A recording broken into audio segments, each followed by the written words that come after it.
ദീനീ ചൈതന്യം പതിയെ പതിയെ നഷ്ടപ്പെടുകയാണ്. അല്ലാഹുവേ, പടച്ചവനെ, നീ ഞങ്ങളെ കാക്കണേ അല്ലാ. അല്ലാഹുവിന്റെ റസൂൽ സ്വർഗ്ഗത്തിന്റെ അരുവികളെ കുറിച്ച് പറഞ്ഞപ്പോ ലിമൻ ഹിയ യാ റസൂലല്ലാഹ്, അത് ആർക്കാണ് കിട്ടുന്നത് നബിയേ എന്ന് ചോദിക്കുമ്പോ അല്ലാഹുവിന്റെ ഹബീബ് സല്ലല്ലാഹു അലൈഹി വസല്ലമ തങ്ങൾ 4 സ്വഭാവ ഗുണമുള്ളവരെ നിരത്തി വെക്കുകയാണ്. ആ 4 സ്വഭാവ ഗുണമുള്ളവർക്ക് സ്വർഗ്ഗത്തിന്റെ നദി എന്നത് മാത്രമല്ല, ആ നദി കിട്ടണമെങ്കിൽ എങ്ങനെയാണ് മരിക്കേണ്ടത്? ലാ ഇലാഹ ഇല്ലല്ലാഹ് പറഞ്ഞു മരിക്കണം. അല്ലാഹുവിന്റെ ഹബീബിനെ കണ്ടു മരിക്കണം. ഖബറിന്റെ ചോദ്യങ്ങൾക്ക് മറുപടി കൊടുക്കണം. ഖബർ സ്വർഗ്ഗത്തിന്റെ പൂങ്കാവനമാകണം. അവിടെ നിന്ന് അങ്ങോട്ടുള്ള ജീവിതത്തിന്റെ പരലോകത്തിന്റെ ഓരോ നിമിഷങ്ങളും അല്ലാഹുവിന്റെ പൊരുത്തത്തിലാവണോ. അതിന് ഈ പറയപ്പെട്ട 4 സ്വഭാവങ്ങൾ ഉണ്ടായാ മതിയെന്ന് അല്ലാഹുവിന്റെ ഹബീബ് നബി മുഹമ്മദ് മുസ്തഫ സല്ലല്ലാഹു അലൈഹി വസല്ലമ തങ്ങൾ പറയുന്നു. ഒന്നാമത്തത് ഈ മനോഹരമായ സദസ്സിൽ നിന്ന് പിരിഞ്ഞിറങ്ങുമ്പോ എന്റെ ഉമ്മമാരെന്റെ ഉപ്പമാരെന്റെ ചെറുപ്പക്കാരും നെഞ്ചിൽ പതിപ്പിച്ചു വെക്കേണ്ട കാര്യമാണ്. ഒന്നാമത്തെ അല്ലാഹുവിന്റെ റസൂൽ പറയുന്നു, ലിമൻ അത്വാബൽ കലാം. ലിമൻ അത്വാബൽ കലാം എന്ന് പറഞ്ഞാൽ സുഗന്ധമുള്ള സംസാരത്തിന്റെ ഉടമ. സുഗന്ധമുള്ള സംസാരം എന്ന് പറഞ്ഞാൽ വാക്യത്ത് അത്ര അടിക്കണം എന്നല്ല. സുഗന്ധമുള്ള സംസാരം എന്ന് പറഞ്ഞാൽ ആ സംസാരത്തിനൊരു സുഗന്ധം ഉണ്ടാവും. ഇപ്പോ ഈ സമദാനി സാഹിബിന്റെ പ്രസംഗം നിങ്ങൾ കേട്ടിട്ടില്ലേ? ആ സുഗന്ധമുള്ളൊരു ഒരു വാക്കാണ്. എന്ത് രസമാണ് കേട്ടിരിക്കാൻ. വലിയ ഇഷ്ടമാണ്. അള്ളാഹുവിന്റെ ഹബീബിനെ കുറിച്ച് ഇങ്ങനെ സല്ലല്ലാഹു അലൈഹി വസല്ലം ഇങ്ങനെ പറയുമ്പോ എന്തോ ഒരു രസമാണ്. ഞാൻ ഈ അടുത്ത സമയത്ത് ഫോണിലൂടെ ഇങ്ങനെ സംസാരിക്കുകയാണ് സമദാനിയോട്. നാട്ടിന്റെ കാര്യങ്ങളൊക്കെ, നാട്ടിലെ ഇഷ്ക് മജ്ലിസും മഹബ്ബത്ത് റസൂൽ. ഇഷ്ക് എന്ന് പറയല്ലേ ബാക്കവി സാഹിബേ, മഹബ്ബത്ത് റസൂൽ സല്ലല്ലാഹു അലൈഹി. അങ്ങനെ ഫോണിലൂടെ തന്നെ സലാത്ത് എത്രയാണ് ചൊല്ലറം. ഫോണിലൂടെ തന്നെ കുറേ സലാത്തില്ലും പാവം. ആ ഒരു ശൈലി, ആ സംസാരത്തിന്റെ ശൈലിയാണ് ഒരു സുഗന്ധമുള്ള സംസാരമാണ്. നിങ്ങളുടെ മുനീർ ഹുദവിക്ക് അങ്ങനെ ഒരു സുഗന്ധമുള്ള സംസാരമാണ്. എന്റെ സുഹൃത്ത് മുനീർ ഹുദവി വിളയിലുണ്ട്, നല്ല രസമാണ് കേൾക്കാൻ. പിന്നെ നൗഷാദ് ബാക്കവി ചെറിയ നല്ല സംസാരം. അത് സുഗന്ധം ഉണ്ടാവില്ല, ഇടയ്ക്കിടയ്ക്ക് സുഗന്ധം ഉണ്ടാവും, ഇടയ്ക്കിടയ്ക്ക് ബോംബൊക്കെ ഉണ്ടാവും ചിലപ്പോ. സുഗന്ധമുള്ള സംസാരം ശീലിക്കുന്നത് നല്ലതാണ്. എന്ന് പറഞ്ഞാൽ മറ്റൊരാളെ വെറുപ്പിക്കാത്ത, വേദനിപ്പിക്കാത്ത സംസാരം. ശബ്ദം കൂട്ടുക കുറയ്ക്കുക എന്നതല്ല, മറ്റൊരാളെ വേദനിപ്പിക്കാത്ത സംസാരം. എന്ത് രസാണ്. അള്ളാന്റെ ഹബീബ് നബി മുഹമ്മദ് മുസ്തഫ സല്ലല്ലാഹു അലൈഹി വസല്ലം തന്റെ വഫാത്ത് വരെ അബൂജഹലിന് നൊമ്പരമുണ്ടാക്കുന്ന ഒരു വാക്ക് പറഞ്ഞിട്ടില്ല എന്നാണ് ചരിത്രം. ഈ ലോകത്ത് നിന്ന് വിട പറയുന്നത് വരെ അബൂജഹലിനെ വെറുപ്പിക്കണ ഒരു വാക്ക് പറഞ്ഞിട്ടുണ്ടെങ്കിൽ നീ മുസ്ലിമാകൂ അല്ലെങ്കിൽ ഏകദൈവത്തിൽ വിശ്വസിക്കൂ എന്നത് മാത്രമാണ്. അല്ലാത്തൊരു കാര്യം പറഞ്ഞിട്ടില്ല. കൊല്ലാൻ വേണ്ടി വാളിന് മൂർച്ച കൂട്ടി നടന്ന ആളാണ്. ഒരു വേദനിപ്പിക്കുന്ന വാക്ക് പോലും. മഹാനായ അനസ് റളിയല്ലാഹു അൻഹു പറയാണ്, മദീനത്ത് അല്ലാഹുവിന്റെ ഹബീബ് നബി മുഹമ്മദ് മുസ്തഫ സല്ലല്ലാഹു അലൈഹി വസല്ലമ തങ്ങൾക്ക് എല്ലാവരും സമ്മാനങ്ങൾ കൊടുക്കുമ്പോ എന്റെ ഉമ്മ വാതിലിന്റെ മറവിൽ പോയി എങ്ങനെ നിന്നു. എന്റെ മുത്തുനബിക്ക് കൊടുക്കാൻ എന്റെ കയ്യിലൊന്നുമില്ലല്ലോ പടച്ചോനെ.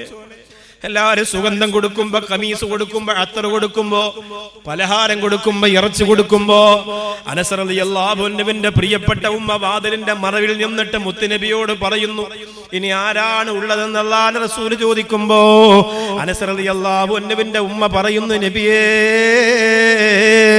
ഒരു പാവപ്പെട്ട വിളി വാതിലിന്റെ മറവിൽ നിൽക്കുന്നുണ്ട് നബിയേ. തരാൻ എന്റെ കയ്യിലൊന്നുമില്ല നബിയേ, തരാൻ എന്റെ കയ്യിലൊന്നുമില്ല നബിയേ.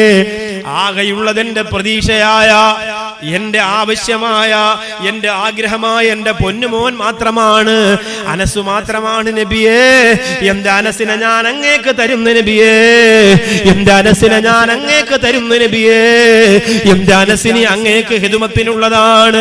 ഈ അനസ് റളിയല്ലാഹു അൻഹു പറയാണ്, അല്ലാഹുവിന്റെ റസൂലിന്റെ വഫാത്ത് കഴിഞ്ഞിട്ട് അനസ് റളിയല്ലാഹു അൻഹു സഹാബത്തിനോട് പറയാണ്, എത്ര നാൾ കൊണ്ട് ഞാൻ എന്റെ മുത്തുനബിയുടെ കൂടെ നടക്കുന്നുണ്ട്, എത്ര കാലം കൊണ്ട് ഞാൻ എന്റെ പുന്നാര ഹബീബിന് ഖിദ്മത്ത് ചെയ്യുന്നുണ്ട്, ഇന്ന് വരെ ദേഷ്യപ്പെട്ടിട്ട് എന്നോട് നീ എന്തിനത് ചെയ്തു എന്ന് എന്റെ പ്രിയപ്പെട്ട മുത്ത് റസൂൽ എന്നോട് ചോദിച്ചിട്ടില്ലെന്ന് മഹാനായ അനസ് റളിയല്ലാഹു അൻഹു പറയാണ്.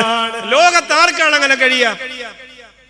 ലോകത്താർക്കാണ് കഴിയുക? ഈ പ്രസംഗിക്കുന്ന ഞാനും എന്റെ മക്കളോട് ദേഷ്യപ്പെടും, എന്റെ ഭാര്യയോട് ദേഷ്യപ്പെടേണ്ട സാഹചര്യങ്ങൾ വരും.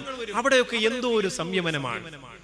അതാണ് പാണക്കാട് സയ്യിദ് ഹൈദർലി ശിഹാബ് തങ്ങൾ, മുഹമ്മദ് അലി ശിഹാബ് തങ്ങളെ കുറിച്ചൊക്കെ പറയുമ്പോൾ ഈ രോമമൊക്കെ ഇങ്ങനെ എഴുന്നേൽക്കുന്നതിന്റെ കാരണം എന്താണെന്നറിയോ? അവരുടെ സ്നേഹം അത് അത്രമേൽ വിശാലമായിരുന്നു. അവരുടെ സ്നേഹം ആരോടെങ്കിലും പാട്ടും ഡാൻസൊക്കെ ആയിട്ട് വൈകുന്നേരം കാണാൻ പൊടി പൂരായിരിക്കും ഒക്കെ പറഞ്ഞിട്ടുണ്ടാവില്ല. താത്തമാരൻ എന്തൊക്കെ പറഞ്ഞിട്ടുണ്ടാവും. പോട്ടെ, സ്ഥാപനങ്ങളെ കുറിച്ച് എന്തൊക്കെ പറയും, രാഷ്ട്രീയ നേതാക്കൾ നമുക്ക് പറഞ്ഞിട്ട് എന്ത് മാങ്ങാത്തൊലിയാണ് കിട്ടുക? നിങ്ങൾ ഇങ്ങനെ മുഖ്യമന്ത്രിയെ കുറിച്ച് കുറെ പറഞ്ഞു, പ്രതിപക്ഷത്തെ നിങ്ങൾക്ക് എന്താ കിട്ടുക?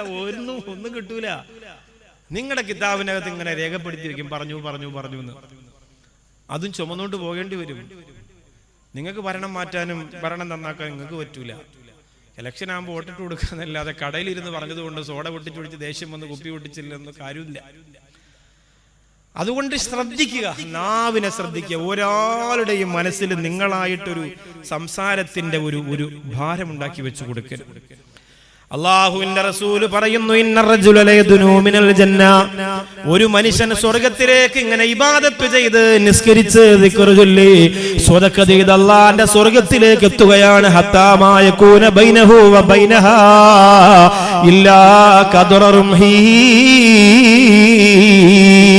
ഒരു കുന്തത്തിന്റെ ഒരു ചാണിന്റെ അളവനുസരിച്ച് സ്വർഗത്തിന്റെ മുമ്പിലെത്തി. ഒരു കാൽപ്പാരം കൂടി മുമ്പോട്ട് വെച്ചാൽ അവനെ സ്വർഗത്തിലെത്തുമായിരുന്നു. അങ്ങനെ വരെ സ്വർഗത്തിലെത്തി. അപ്പോഴാണ് ഫതകല്ലമ ബികലിമത്തിൻ, ഒരു വാക്കയാൾ, നാവ് കൊണ്ട് ഒരു വാക്കയാൾ പറഞ്ഞു പോയത്. ഫതബാദ മിൻഹാ, ആ ഒരു വാക്ക് പറഞ്ഞതിന്റെ പേരിൽ സ്വർഗത്തിന്റെ തൊട്ടു മുമ്പിലെത്തിയ മനുഷ്യനെ എത്രയോ വിദൂരത്തേക്ക് മാറ്റുമെന്ന് നബി മുഹമ്മദ് മുസ്തഫ സല്ലല്ലാഹു അലൈഹി വസല്ലം. നിങ്ങൾ ഇങ്ങനെ നാളെ രാവിലെ മുതൽ നിങ്ങൾ തീരുമാനിക്കുകയാണ്. എന്താ? കൈതക്കാടെന്നല്ലേ സ്ഥലം? കൈതക്കാടുള്ള നിങ്ങൾ തീരുമാനിക്കുന്നു, ഇന്നലെ ബാക്കി ഉസ്താദ് പ്രസംഗിച്ച പോലെ സുബഹി മുതൽ ഇൻഷാ അല്ലാഹ് ഒരു തെറ്റ് പോലും എന്റെ നാവിൽ ഞാൻ വരുത്തൂല. മക്കളോടൊക്കെ പറഞ്ഞു, മക്കളെ ഉമ്മായ സംസാരം ശ്രദ്ധിക്കണം മക്കളെ, ഒരു മോശമായ വർത്താനം, നിങ്ങളോട് ദേഷ്യപ്പെടൂല, ഭർത്താവിനോട് കൊഞ്ഞണം കുത്തൂല, അങ്ങനെയൊക്കെ ഉണ്ടല്ലോ, ഭർത്താവിനെ കൊഞ്ഞണം കുത്തും കണ്ണൂരിട്ട് അങ്ങനെ കാണിക്കില്ല. ഈ പരിപാടി ഒന്നുമില്ല. വളരെ ക്ലീൻ.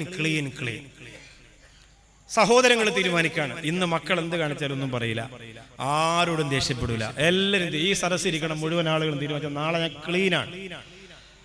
ഭാര്യയോട് ദേഷ്യപ്പെടൂല, മക്കളോട് ചെറുമക്കളോട് എല്ലാവരോടും പുഞ്ചിരിച്ചിട്ട് ഒരാൾക്കും വിഷമമുണ്ടാക്കുന്ന ഒന്നും പറയില്ല. തീരുമാനിച്ചു, എല്ലാവരും തീരുമാനിച്ചു. അങ്ങനെ ലുഹറിന്റെ സമയം വരെ ആയി.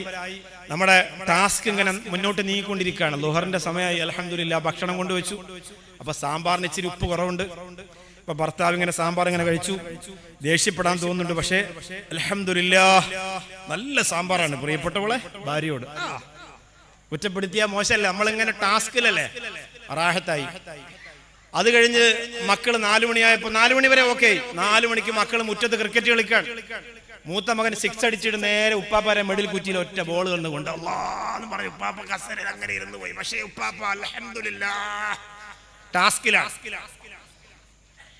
ഉപ്പാപ്പ ടാസ്കിലാണ്, കുറ്റം പറയുന്നില്ല. അപ്പൊ അകത്തുനിന്ന് ഉമ്മ സൗണ്ട് കേട്ടോടി, എന്താ പറ്റിയത്? അപ്പോ ഉപ്പാപ്പ പറയാണ്, ഒന്നുമില്ല അള്ളാഹുവിന്റെ പരീക്ഷണ. പിടിച്ചു നോളം പറഞ്ഞു.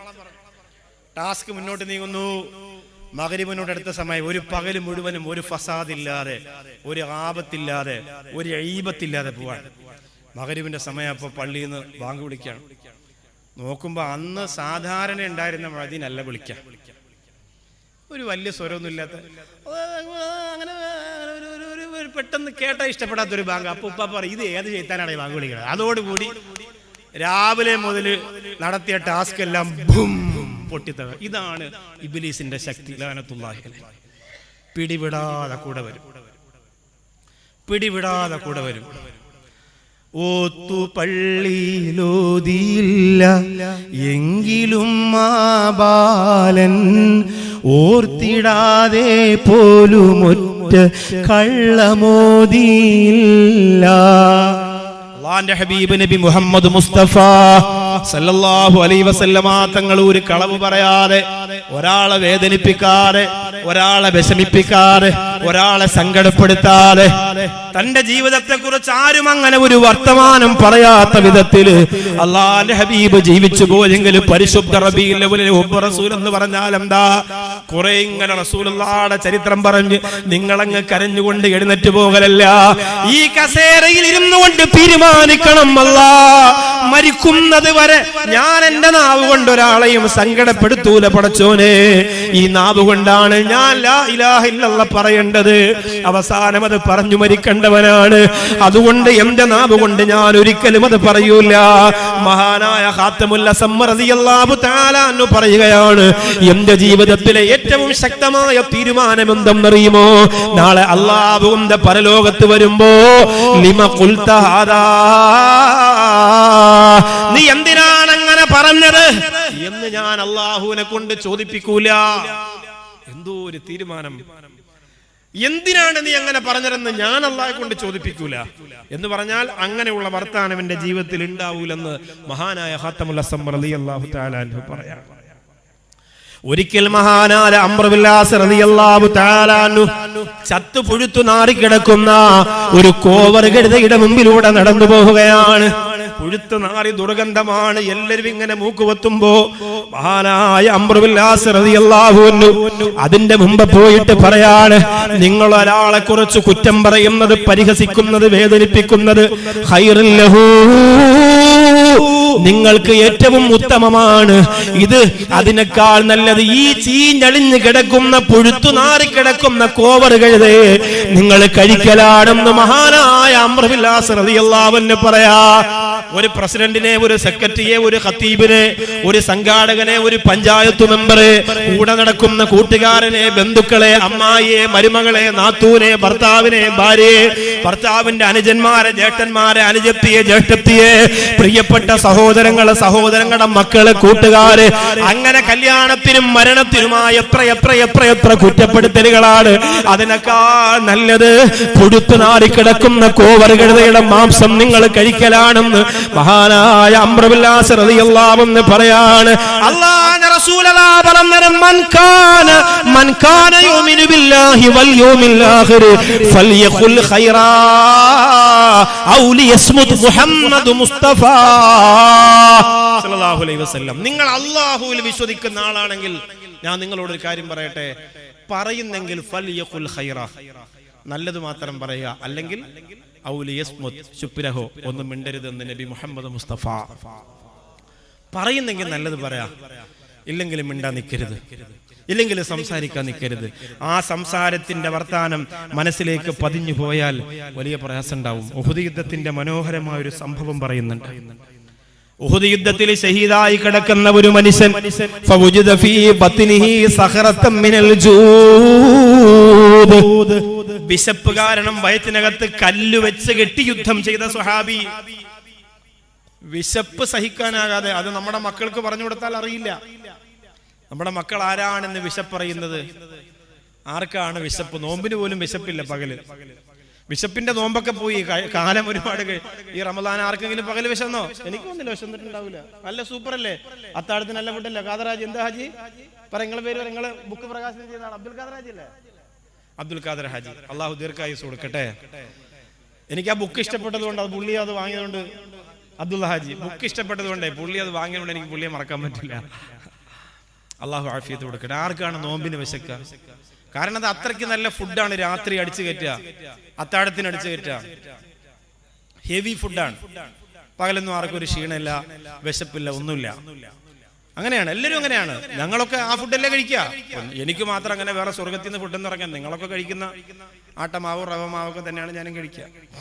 പക്ഷെ പ്രശ്നം അതാണ്, നമുക്ക് വിശക്കുന്നില്ല പകൽ. നമ്മുടെ മക്കൾ എന്നാണ് വിശപ്പറിഞ്ഞിട്ടില്ല? ഈ ഇരിക്കുന്ന പ്രിയപ്പെട്ട പ്രായം ചെന്നവരോട് നിങ്ങൾ ചോദിക്ക്, അവരുടെ വാപ്പയും ഉമ്മയും ചെറുപ്പമായിരുന്ന കാലം, അവർക്ക് 10-15 വയസ്സായിരുന്ന കാലം, ഒരു നേരത്തെ അന്നത്തിന് വേണ്ടിയിട്ട് അവർ കഷ്ടപ്പെട്ട കഥ അവർ പറഞ്ഞു തരും. അവർ പറഞ്ഞു തരും. ഇന്നത്തെ മക്കള് ചോറൊക്കെ പാഴാക്കി കളഞ്ഞ് കല്യാണത്തിന് മോളെ കല്യാണത്തിന് ചോറൊക്കെ വെച്ച് ചെമ്പ് കണക്കിന് ബിരിയാണി ഈ കണ്ണൂരും കാസർഗോഡും ചെറുവത്തൂരും മണ്ണ് കുത്തിയിട്ട് കുഴിച്ചു മൂടുന്നത് കാണുമ്പോ പ്രായം ചെന്ന ഉപ്പമാരിങ്ങനെ പറയും, മക്കളെ ആഹാരമാണടാ, അള്ളാന്റെ ശിക്ഷ ഉണ്ടാവും മക്കളെ എന്നിങ്ങനെ പറയുമ്പോ താൻ പോകളവാ, ഇതൊക്കെ പുതിയ കാലാന്ന് പറഞ്ഞ് അവരെ ചവിട്ടി മാറ്റിയിട്ട് പോകുമ്പോ അവരവരുടെ ഉമ്മയെ കുറിച്ച് ചിന്തിക്കും, അല്ലാ എന്റെ ഉമ്മ എനിക്ക് തന്ന പഴങ്കഞ്ചിക്കകത്ത് ചോറില്ലാത്തത് കൊണ്ട് ഞാനും എന്റെ ഇക്കയും തമ്മിൽ അടികൂടിയതിന്റെ പഴയകാലം അവർ ഓർത്തു പോകും. എനിക്കതൊക്കെ ഓർമ്മ വരും. എന്റെ ഉപ്പായൊക്കെ ശരിക്കും കഷ്ടപ്പെട്ട ആളാ. ഞാനൊക്കെ വൈകുന്നേരം സ്കൂൾ വിട്ട് വീട്ടിൽ വന്നാൽ രാവിലെ കഴിച്ചിട്ട് പോകുന്നതന്നെ ഉണ്ടാവുള്ളൂ. ഉച്ചയ്ക്ക് സ്കൂളിൽ വലിയ വലിയ കുട്ടികളൊക്കെ സ്കൂളിൽ മുട്ട പൊരിച്ചതും പിന്നെ ചോറും ഉപ്പേരിയൊക്കെ കൊണ്ടുവരുമ്പോ ഞങ്ങൾ പുറത്തിറങ്ങിയിട്ട് 25 പൈസ 10 പൈസ കൊടുക്കുമ്പോ ഈ ഉപ്പിലിട്ട നാരങ്ങ പിന്നെ എന്താണ് നെല്ലിക്കയുടെയും അതുപോലെ അങ്ങനെയുള്ള വെള്ളമൊക്കെ കുടിച്ചിട്ടാണ് ഇരിക്കുക. വൈകുന്നേരം വീട്ടിൽ വന്നാൽ കഴിക്കാനൊന്നും ഉണ്ടാവില്ല. വാപ്പ ജോലി കഴിഞ്ഞ് വരുന്നത് വരെ ഞാനും എൻ്റെ അനുജനും ഒക്കെ കാത്തിരുന്നിട്ടുണ്ട്. വാപ്പ ജോലി കഴിഞ്ഞ് വരുമ്പോ ശരിക്ക് പഴുത്ത ചക്കയും അതുപോലെ അങ്ങനെ കുറെ സാധനങ്ങൾ കൊണ്ടുവരും. അതൊക്കെ എന്ത് രസമായിട്ടന്ന് കഴിച്ചിട്ടുണ്ട്. ഞാൻ പറയാണ്, നമ്മുടെ മക്കൾക്ക് അതറിയില്ല. എന്റെ മക്കൾക്ക് അതറിയോ? എന്റെ മക്കൾ വിശക്കാൻ ഞാൻ അനുവദിക്കോ? ഫോണിലൂടെ ഞാൻ വീട്ടിൽ വിളിച്ചിട്ട് എന്റെ മക്കൾ ഫുഡ് കഴിച്ചില്ല എന്ന് പറഞ്ഞാൽ എന്റെ കണ്ണ് നിറയും. നമ്മളാരും മക്കളെ വിശക്കാൻ അനുവദിക്കൂല. നമ്മുടെ മക്കൾക്ക് വിശപ്പറിയില്ല. പക്ഷെ നമ്മൾ അവരെ ചേർത്ത് വെച്ചിട്ട് പറഞ്ഞു കൊടുക്കണം പഴയ കാലത്തിന്റെ നമ്മുടെ കഷ്ടപ്പാടിന്റെ കഥ അവരറിയണം. വാപ്പ പണിയെടുത്തതും വാപ്പ വയറൊട്ടി കിടന്നതും ഭക്ഷണമില്ലാത്ത ദിവസം രാവും പകലും കഴിഞ്ഞു പോയതും നമ്മുടെ മക്കൾ അറിയണം. എന്നാലേ അവർക്കതിന്റെ വാല്യൂ മനസ്സിലാവും, അവർക്ക് കിട്ടുന്ന ആഹാരത്തിന്റെ വാല്യൂ മനസ്സിലാവും. നമ്മുടെ മക്കളുടെ പിന്നാലെ ഉമ്മ ഭക്ഷണം കൊണ്ട് മോളൂസേ പാല് 1 ഗ്ലാസ് കൂടി കുച്ചിട്ട് പോടി എന്ന് പറയുമ്പോ അങ്ങനെ ഓടുകയാണ്. അവർക്ക് ആഹാരം കൂടിപ്പോയി, വേണ്ട. അങ്ങനെ നടന്നിട്ടും ഇരുന്നിട്ടും കിടന്നിട്ടൊക്കെയാണ് കഴിക്കുക. എന്തോ ഒരു സ്റ്റൈലാ നമ്മുടെ മക്കൾ ഫുഡ് കഴിക്കുക.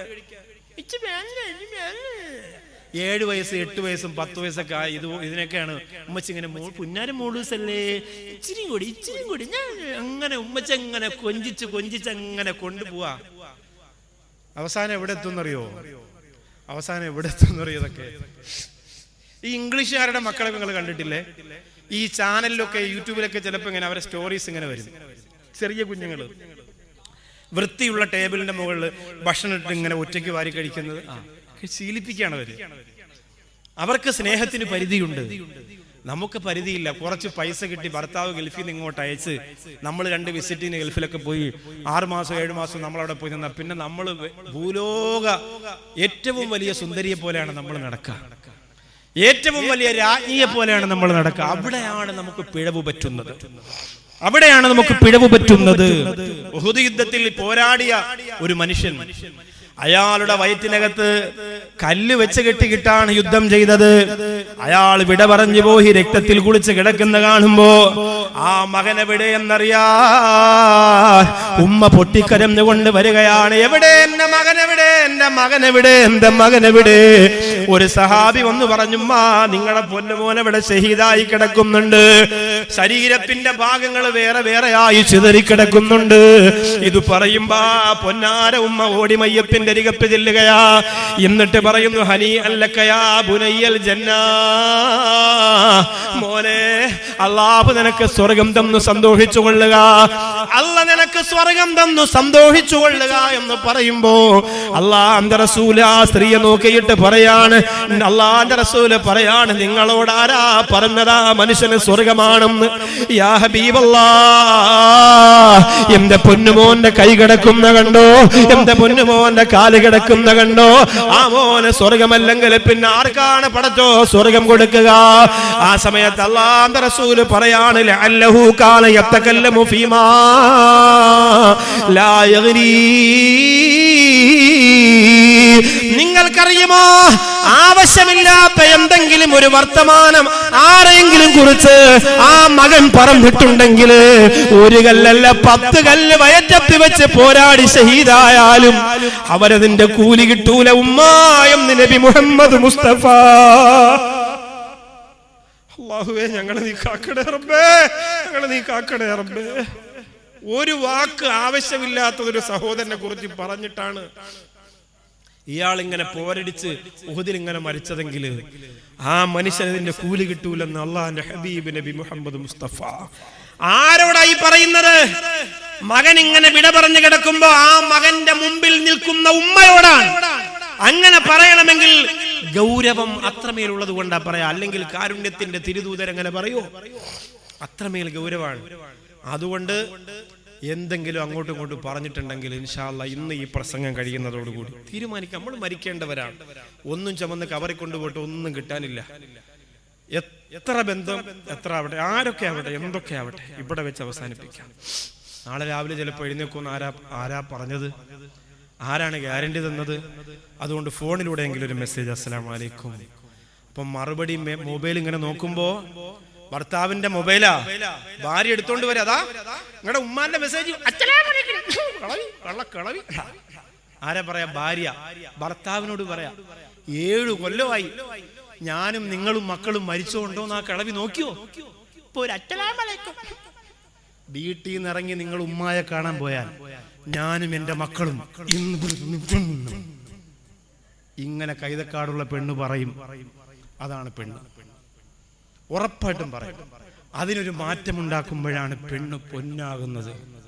ഓടി വരികയാണ് മൊബൈലും കൊണ്ട്, നിങ്ങളുടെ ഉമ്മാടെ മെസ്സേജ് വന്നു, രാവിലെ തന്നെ നമുക്ക് അങ്ങോട്ട് പോകണം, നമ്മളൊക്കെ മരിക്കേണ്ടവരല്ലേ, ഉമ്മ സുഖമില്ലാണ്ട് കിടക്കല്ലേ, കുറെ നാളുകൊണ്ട് നമ്മൾ പിണക്കത്തിലല്ലേ, ഈ റബീഉൽ അവ്വലോടുകൂടി അതൊക്കെ അവസാനിക്കട്ടെ, ഓടിപ്പോ. സ്നേഹസാഗരത്തിൽ എന്റെ മകൻ മരണപ്പെട്ടതിന് ശേഷം 7 വർഷക്കാലമായി ഞാൻ നടത്തിക്കൊണ്ടിരിക്കുന്ന വഴിയോരങ്ങളിൽ ഉപേക്ഷിക്കപ്പെട്ട ആളുകളെ നോക്കുന്നൊരു സംവിധാനമുണ്ട്. വഴിയോരങ്ങളിൽ കിടക്കുന്ന ഉമ്മ ഉപ്പ അവരെയൊക്കെ കൊണ്ടുവന്നിട്ട് ഭക്ഷണവും സന്തോഷവും കൊടുത്ത് അവരെ വളർത്തും. മരിക്കുന്നതുവരെയും അവരെങ്ങനെ പോറ്റും. മരിക്കുമ്പോ നല്ല രീതിയിലുള്ള ഖബറടക്കം. ഹിന്ദുക്കളാണെങ്കിൽ അവരുടെ ആചാരപ്രകാരം, മുസ്ലിങ്ങളാണെങ്കിൽ അവരുടെ ആചാരപ്രകാരം. ഞാനിന്ന് ബഷീറിന്റെ ഉമ്മ റൂമിൽ വന്നിട്ട്, ഉസ്താദേ എനിക്ക് 9 മക്കളാണ്, ദുആ ചെയ്യണമെന്ന് പറഞ്ഞപ്പോൾ 9 മക്കളെ പ്രസവിച്ച ഒരു ഉമ്മ സ്നേഹസാഗരത്തിലുണ്ട്. ഞാൻ അവരെ ഓർത്തുപോയി. തളർന്നിട്ട് വിറകുള്ളി പോലെ കിടക്കുന്നുണ്ട്. ഒരു മകനും ഒരു മകളും ഇല്ല നോക്കാൻ. അല്ലാഹു ആ ഉമ്മാക്ക് നീ സ്വർഗം കൊടുക്കണം. അവര് മരണവേദനയോടെ മക്കളെ പ്രസവിക്കുമ്പോ ആ ഉമ്മ കരുതിയിട്ടുണ്ടാവും, വയസ്സാകുമ്പോ ഒരു കൂട്ടിന് ഒരു മോനായല്ലോ, ആൺകുട്ടിയാണെന്നൊക്കെ അറിയുമ്പോ കൂട്ടുകാരിയൊക്കെ പറഞ്ഞിട്ടുണ്ടാവും, എടീ നിനക്ക് ഭാഗ്യാണ്, 3 ആൺകുട്ടികളല്ലേ, വയസ്സാകുമ്പോ നിന്നെ പൊന്നുപോലെ അവര് നോക്കൂന്നൊക്കെ പറഞ്ഞിട്ടുണ്ടാവും. അവിടെ ഒരു ഹിന്ദു സ്ത്രീയുണ്ട്, മക്കൾ അടിച്ചിറക്കിയതാണ്, മക്കൾ ആട്ടി ഓടിച്ചതാണ്, വഴിയോരത്തുനിന്ന് ഞങ്ങൾക്ക് കിട്ടിയതാണ്. അവരോട് ഇപ്പോഴും ഏറ്റവും ഇഷ്ടപ്പെട്ട പാട്ട് എന്ന് ചോദിച്ചാൽ അവരിങ്ങനെ കരഞ്ഞുകൊണ്ട് പാടും, ഓമന തിങ്കൾ കിടാവോ നല്ല കോമള താമര പൂവോ പൂവിൽ നിറഞ്ഞ മധുവോ പരി പൂർണേന്ദു തന്റെ നിലാവോ. പാടാണ്, മക്കളെ ഓർത്തിട്ട് പാടാണ്. ആ മക്കൾ അടിച്ചിറക്കിയെങ്കിലും മക്കളെ പാട്ട് പാടി ഉറക്കിയ രസമുള്ള നിമിഷങ്ങൾ മനസ്സിന്റെ അകത്ത് കൊണ്ട് നടക്കുന്ന അമ്മ. അല്ലാഹുവേ, ഈ കൈതക്കാട് ഒരു ഉമ്മാക്കും ഒരു അമ്മാക്കും അങ്ങനെ ഒരു സാഹചര്യം നീ വരുത്തല്ല. എത്ര സങ്കടകരമാണെന്നറിയോ. അതുകൊണ്ട് എന്തിനാണ് പിണങ്ങ? ഉമ്മാരെടുത്തു പോയെന്ന് പൈസ കൊടുക്കലൊന്നുമല്ല. ഞാൻ ഉമ്മാക്ക് എല്ലാ മാസവും പൈസ കൊണ്ട് കിടക്കുന്നുണ്ട്. എന്ത് പൈസ? ആർക്ക് പൈസ? വയസ്സായിരിക്കുന്നവർക്ക്. ഉമ്മാടെ അടുത്തൊന്ന് ചെല്ലുക, ഉമ്മാടെ തലയിലൊന്ന് കൈവെക്കുക, ഒന്ന് തലോടുക, കയ്യിലൊക്കെ ഒന്ന് പിടിച്ചു വെക്കുക, ഉമ്മ ശരിക്കും ക്ഷീണിച്ചല്ലോ എന്നൊക്കെ ഒന്ന് പറയാ. വെറുതെ എന്റെ ഉമ്മാക്ക് ഇന്ന് ഞാൻ കട്ടൻ ചായ ഇട്ട് തരാന്ന് പറഞ്ഞൊരു കട്ടൻ ചായ ഇട്ട് കൊടുത്ത്, ഇനി ഭാര്യ വരില്ലെങ്കിൽ പോട്ടെ, നിനക്ക് വെക്കൂടെ, ഒക്കെ ചെന്ന് ചെയ്തു കൊടുക്കണം. കുടുംബത്തിന്റെ സുഖവും അതിന്റെ ഒരു അഭിമാനമൊക്കെ അപ്പോഴാണ് ഉണ്ടാവുക. നിങ്ങളും ഒരു ഉമ്മയാണ് വാപ്പയാണെന്ന് ഇടയ്ക്കിടയ്ക്ക് ഓർക്കണം. അപ്പോഴാണ് ഇതൊക്കെ മനസ്സിലാവുള്ളൂ. അല്ലാഹുവേ, പടച്ചവനെ, അങ്ങനെ എല്ലാ പിണക്കങ്ങളും അവസാനിപ്പിച്ച് എല്ലാ തർക്കങ്ങളും അവസാനിപ്പിച്ച് സന്തോഷത്തോടിരിക്കുന്നവർക്ക് ഈ ലോകത്തിരുന്ന് സ്വർഗത്തിന്റെ നദി കണ്ടു മരിക്കാമെന്ന് അല്ലാഹുവിന്റെ റസൂൽ നബി മുഹമ്മദ് മുസ്തഫ സല്ലല്ലാഹു അലൈഹി വസല്ലമ തങ്ങൾ പറയാണ്, ആരുടെയും മനസ്സ് നോവാതെ, ആരുടെയും മനസ്സ് സങ്കടപ്പെടുത്താതെ, ആരെയും വേദനിപ്പിക്കാതെ നിനക്ക് അങ്ങനെ ജീവിക്കാൻ കഴിഞ്ഞാൽ വലിയ വിജയമാണ്, വലിയ റാഹത്താണ്. വിശദീകരിച്ചാൽ പറഞ്ഞു പൂർത്തിയാക്കാൻ കഴിയില്ല. കഴിയില്ല വിശദീകരിച്ചാൽ. അതുകൊണ്ട് ഈ പ്രിയപ്പെട്ട മക്കള് ജീവിതത്തിലെ ഏറ്റവും നല്ല സംസാരത്തിലൂടെയാ കടന്നു പോകുന്നത്. ഏറ്റവും നല്ല സംസാരം ഏതാണ്? ഏറ്റവും നല്ല സംസാരം ഏതാണ്? നേരം പുലർന്നാൽ അള്ളാന്റെ പരിശുദ്ധ കലാം എടുത്തു വെച്ച് അള്ളാന്റെ സംസാരമാണ് ഖുർആൻ എന്ന് പറയുന്നത്. അള്ള മുത്തുനബിയോട് സംസാരിച്ചതാണ് ഖുർആൻ എന്ന് പറയുന്നത്. അള്ള ലോകത്തോട് സംസാരിക്കുന്നതാണ് ഖുർആൻ എന്ന് പറയുന്നത്. ആ ഖുർആൻ അങ്ങോട്ട് നിവർത്തി വെച്ചിട്ട് പ്രിയപ്പെട്ട മക്കള് അലിഫ് ലാം മീം ആ മക്കളങ്ങോട്ട് പാരായണം തുടങ്ങുമ്പോ ലോകത്തെ ഏറ്റവും നല്ല സംസാരം നടത്തുന്ന മോനായിട്ട് എന്റെ കൈതക്കാടുള്ള ഉമ്മ നിന്റെ മോന് മാറുമ്പോ നീ കൂടി അങ്ങനെ പരിശ്രമിക്കണം. നിസ്കരിച്ചിട്ട് ദുആ ചെയ്യണം. അല്ലാ എന്റെ പൊന്നുമോൻ തർബിയ കോളേജിൽ പഠിക്കാണ് റബ്ബേ, എന്റെ പൊന്നുമോനെ ഹാഫിളാക്കണം, എന്നെയും ഖുർആനിന്റെ പ്രഭയുള്ളവളാക്കണമെന്ന് പറയണം. ലോകത്തെ ഏറ്റവും ഭംഗിയുള്ള സംസാരം ഖുർആനാണ്. എത്ര നിരീശ്വരവാദികൾ തലകുത്തി മറിഞ്ഞാലും എന്തൊക്കെ ആരോപണങ്ങളും ആക്ഷേപങ്ങളും ഇസ്ലാമിനെതിരെ ഇത് വിട്ടാലും അല്ലാഹുവിന്റെ ഖുർആൻ വല്ലാഹു മുത്തിമ്മു നൂരിഹി അല്ലാഹുവിന്റെ പ്രകാശത്തെ പടച്ചവൻ പൂർത്തിയാക്കുക തന്നെ ചെയ്യുമെന്ന് പ്രിയപ്പെട്ടവരെ. ആർക്കും പരാജയപ്പെടുത്താൻ കഴിയാത്ത, ആർക്കും തോൽപ്പിച്ചെടുക്കാൻ കഴിയാത്ത അത്ഭുതങ്ങളുടെ കേന്ദ്രമാണ് അല്ലാഹുവിന്റെ പരിശുദ്ധ ഖുർആൻ. ലൗ അൻസൽനാ ഹാദൽ ഖുർആന അലാ ജബലിൽ ലറഅയ്തഹു ഖാശിഅൻ മുതസദ്ദിഅൻ മിൻ